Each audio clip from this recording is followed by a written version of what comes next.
Mr. Chair. Director Patel, thank you for being with us today. Appreciate your time.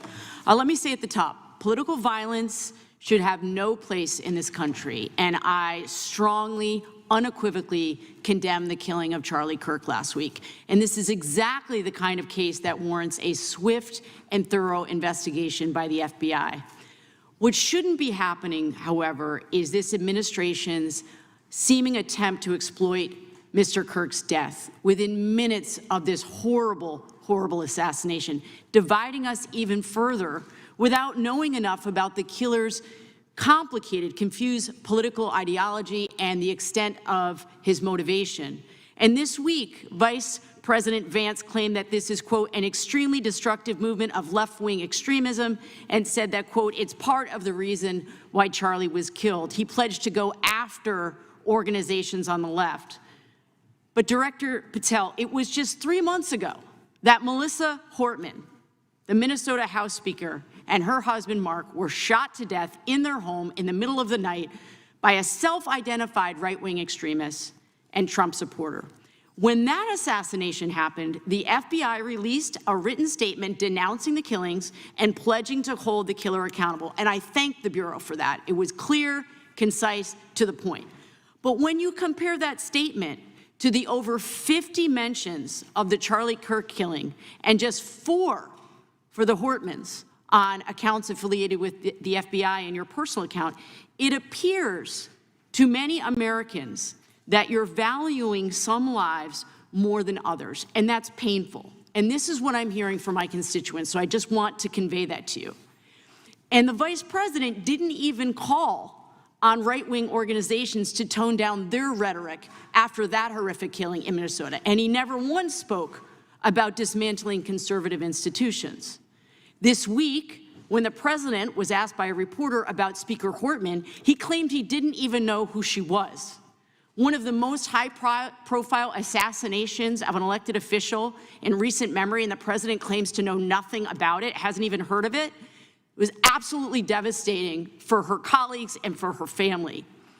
And I think we all can agree in this room that we have to stop this political violence. So my first question to you is, Director Patel, what is your plan as director of the FBI to turn down the temperature, especially in light of the fact that it seems like members of the administration are reacting to political violence based on party affiliation?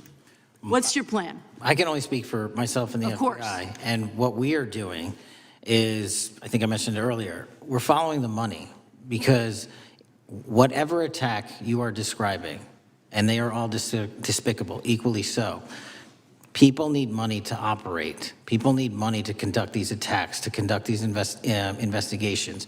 And so what we are doing is finding the people that supported this infrastructure system, because even when you say there's a lone, quote unquote, lone wolf actor, he's not truly a lone wolf actor. Something happened along the way. I agree. And so can I just because we have such little time, are you making a commitment right now to follow where the evidence goes in Absolutely. investigating whether it's violence on the left or the right? Because over the last 10 years, when you look at the ideology, I want to follow up on what my colleague from California said. When you look at the data, you look at the Anti-Defamation League data, 96% of ideological motivated killings were committed by the right wing. When you look at the Institute of Justice report that she cited, it's 5 times the number that 5 times the number of far-left extremist incidents are perpetrated by far right.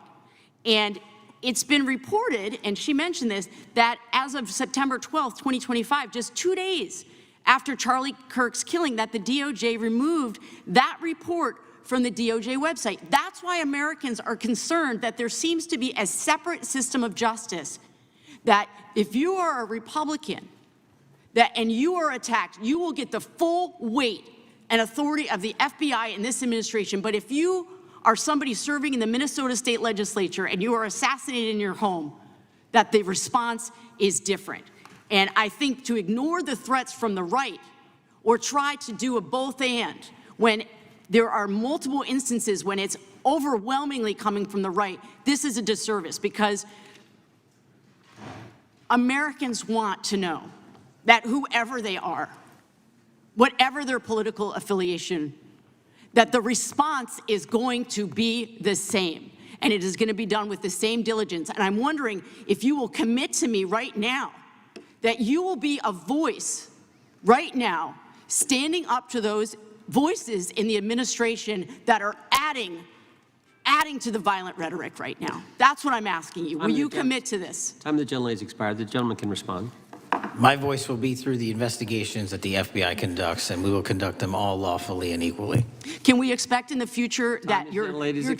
tweets in related to one killing will be the same level of concern?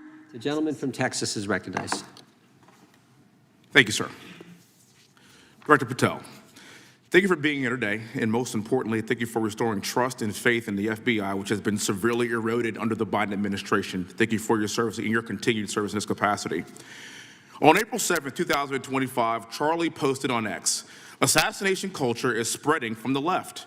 48% of liberals say it would be at least somewhat justified to murder Elon Musk."